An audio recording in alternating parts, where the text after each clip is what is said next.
వాళ్ళకేం కావాలో వాళ్ళకే తెలీదు.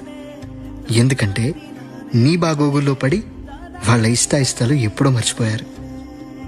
కేవలం నువ్వు బాగుండాలని, నీ కలలు నిజమవ్వాలని వాళ్ళెప్పుడూ కష్టపడ్డారు.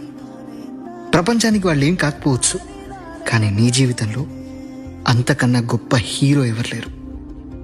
ఒక్కసారి వెళ్ళి పలకరించు. నీ చిన్నతనం, అల్లరి, ఆటలు అన్నీ ఆనందంగా పంచుకుంటారు. ఆ క్షణంలో అర్థమవుతుంది నీకు వేరే ప్రపంచం ఉంది, కానీ వాళ్ళకి నువ్వే ప్రపంచం. నీ విజయాలు, నీ సంతోషం ఇవే వాళ్ళ కోరికలు.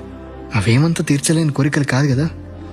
ఆగిపోవాలనిపించినా, ఓడిపోతున్నట్టు అనిపించినా ఒక్కసారి అమ్మని, నాన్నని గుర్తు చేసుకో. వాళ్ళ కష్టం ముందు మనకెదురయ్యే కష్టం ఏ పాటిది? నీకోసమే బ్రతికే వాళ్ళకంటే ముఖ్యమైనది ఇంకేముంది? కష్టపడు. వాళ్ళ కళ్ళల్లో సంతోషం చూడడం కోసం ఆహర్నిశలు కష్టపడు. అమ్మ నాన్న కోసం కష్టపడు.